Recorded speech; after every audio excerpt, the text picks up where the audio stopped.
The carbohydrate insulin model of obesity, the underlying theory that ketogenic diets have some sort of metabolic advantage, has been experimentally falsified. The keto diet's proponents' own studies showed the exact opposite. Ketogenic diets actually put you at a metabolic disadvantage and slow the loss of body fat. How much does fat loss slow down on a low-carb diet?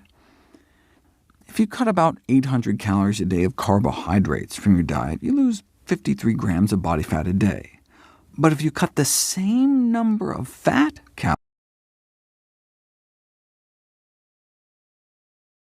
calories, you lose 89 grams a day. Same number of calories, but 9 pats of butter worth of extra fat melting off your body every day on a low-fat diet, compared to the low-carb diet. Same number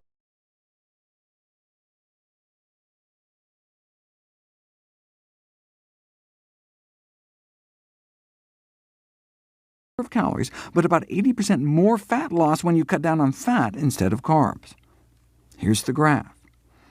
Cut 800 calories from your diet by cutting carbs, and you do lose body fat, but cut out the same number of calories by cutting fat, and you lose even more body fat, 80% more body fat lost.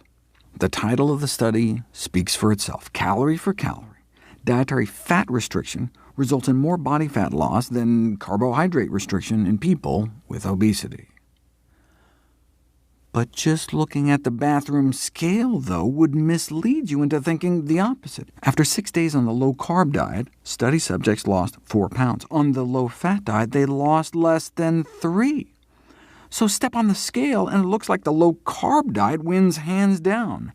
So you can see why low-carb diets are so popular. But what was happening inside their bodies tells the real story. The low-carb group was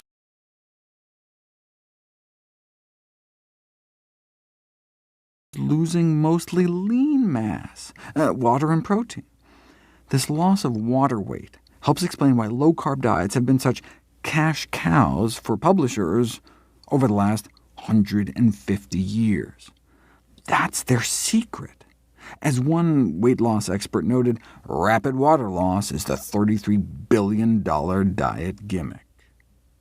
When you eat carbohydrates, your body bulks your muscles up with glycogen for quick energy. Eat a high-carbohydrate diet for 3 days, and you may add about 3 pounds of muscle mass onto your arms and legs. Those glycogen stores drain away, though, on a low-carb diet and pull water out with it. And the ketones also need to be flushed out of the kidneys, pulling out even more water. On the scale, that can manifest as 4 more pounds coming off within 10 days, but that all can be accounted for in water loss. The bottom line, keto diets just don't hold water. But the thrill of seeing the pounds come off so quickly on the scale keeps many coming back. When the diet fails, the dieters often blame themselves. But the intoxication of that initial rapid weight loss may tempt them back, like getting drunk again after forgetting how terrible the last hangover was. This has been dubbed the false hope syndrome. The diet industry thrives off a repeat customer, something low-carb diets were built for, given that rapid initial water loss. But what we care about is body fat. In 6 days, the low-fat diet extracted a total of 80% more fat from the body than the low-carb diet.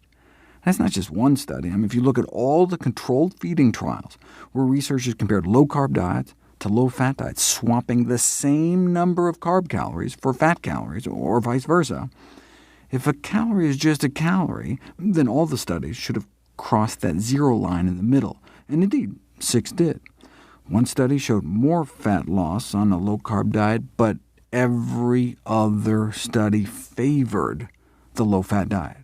More loss of body fat eating the same number of calories. Put all the studies together, and we're talking 16 grams more daily body fat loss on the low-fat diets. That's 4 more pats of butter melting off your body on a daily basis. Less fat in the mouth means less fat on the hips, even taking in the same number of calories.